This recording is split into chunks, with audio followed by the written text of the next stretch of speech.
Pouca gente sabe, mas na verdade aquele monstro ele não se chama Frankenstein. Frankenstein na verdade é o nome do doutor, né, que é o Victor Frankenstein. O monstro mesmo não tem nome. Sendo assim, a noiva do Frankenstein também não é a noiva do Frankenstein. Ela é a noiva do monstro do Dr. Frankenstein. E ela também não tem um nome. Mas se ela tivesse um nome, eu daria um nome bem de drag pra ela. Tipo, sei lá, Mortina Bella, Patty of Bodies, Homa Side. E eu acho que, pra dar uma coisa de energia, porque foi o raio que deu a vida a ele, eu gostaria de Electricity.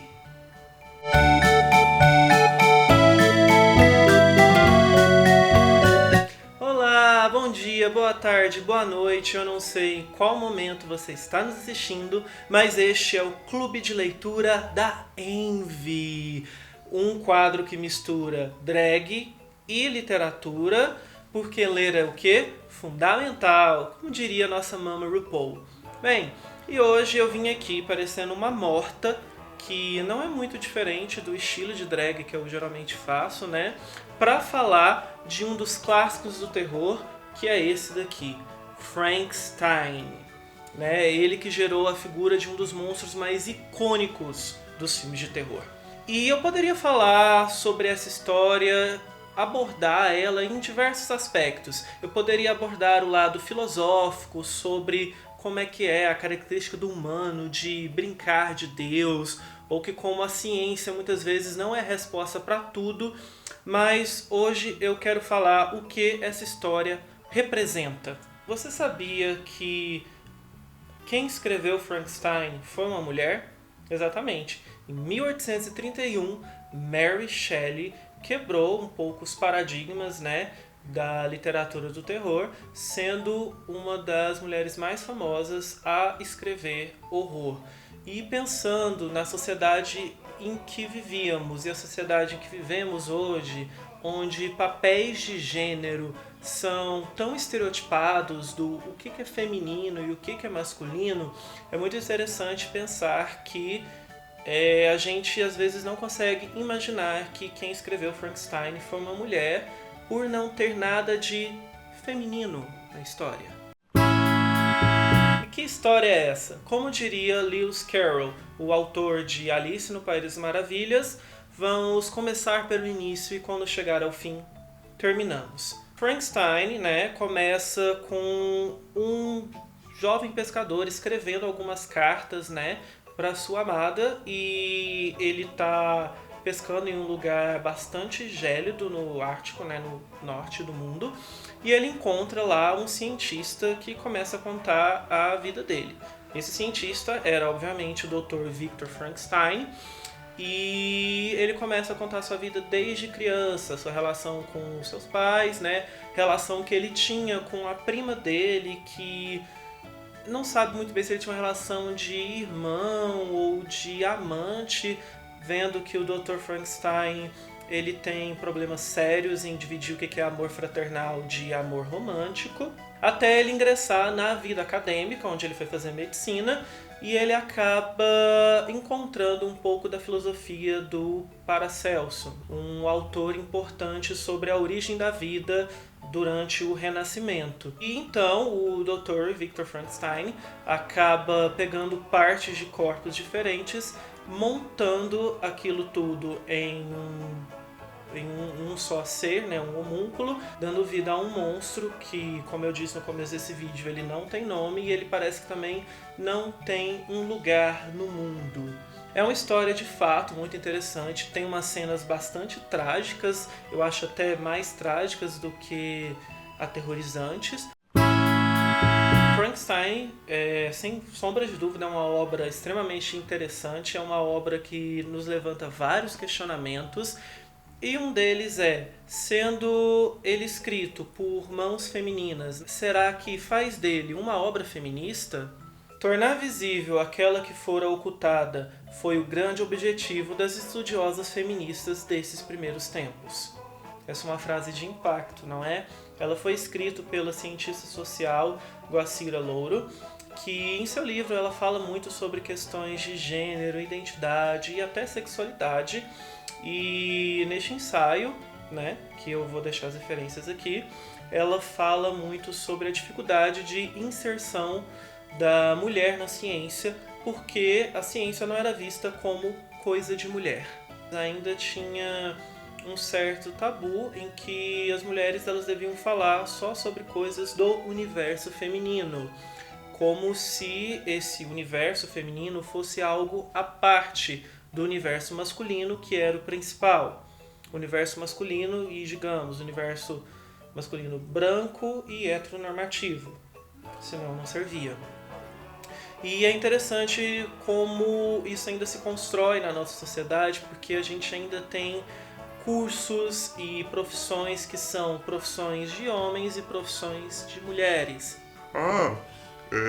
Engenharia é uma profissão de homem, porque envolve cálculos matemáticos, e exatas são coisas mais masculinas. E pedagogia é uma profissão mais feminina, porque envolve cuidado, né? E as mulheres, elas são naturalmente mães. Você com certeza já deve ter ouvido alguém falar isso, né? E é óbvio que as artes são para gays, né? Porque LGBT, GLS, povo animado, vocês sabem como é que é, né? O papel de gênero, ele é algo muito mais imposto, né? Ele quer que você cumpra uma expectativa que muitas vezes não é sua. E se você não cumpre essa expectativa, você é uma pessoa desviante. Mas Envy, então você está dizendo que você tem que quebrar padrões e sempre fazer algo em que não esperam, né, do seu gênero, da sua sexualidade? Não, meu anjo, até porque, né, eu sou aqui um gay de peruca usando a arte para poder falar de literatura. Então, de certa forma, eu estaria nesse padrão imposto.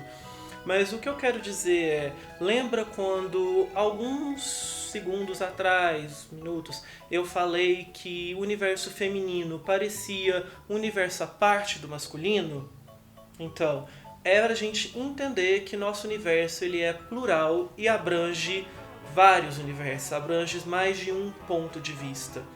Isso de que o universo feminino é à parte justificou vários preconceitos e ainda gostam de categorizar as coisas femininas como fúteis ou sem importância, como por exemplo a moda. E deixa eu te falar que tratar a moda como futilidade sempre foi uma escolha política.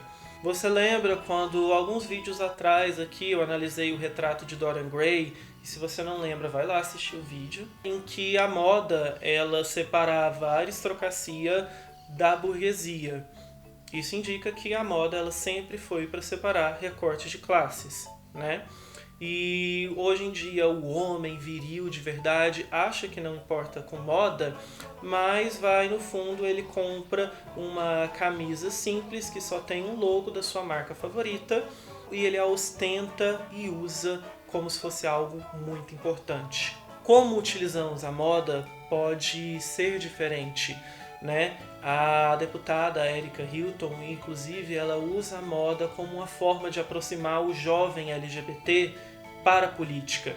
Então, ela quer transformar a política em um lugar de interesse para o jovem LGBT. E isso é muito interessante como a gente pode ressignificar estruturas sociais.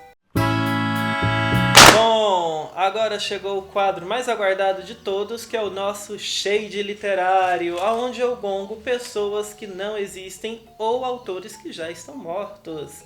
Sim, na verdade, o primeiro shade de hoje eu gostaria de falar para você que fala que gays não são bons em esportes. Você já viu um gay adulto jogando queimada? Meu filho, se você levar uma bolada de um deles, você vai ficar igual o Bolsonaro depois da facada, com um saquinho de colostomia do lado. E eu gostaria de parabenizar, claro, a Mary Shelley, que com certeza é uma inspiração para várias escritoras na idade, né, contemporânea. Com certeza ela é inspiração para Suzanne Collins, que escreveu Jogos Vorazes, Cassandra Clare, que escreveu Os Instrumentos Mortais, e J.K. Rowling, que escreveu Harry Potter. É claro que assim, eu queria que a J.K. Rowling se inspirasse só na Mary Shelley e não na Inglaterra de 1800, onde ser LGBT é crime. Por favor, J.K. Rowling, pare. Bom, o clube de leitura vai ficando por aqui. Espero que você tenha gostado. Deixe o seu like e se inscreva no canal para mais vídeos como esse. Um abraço e tchau!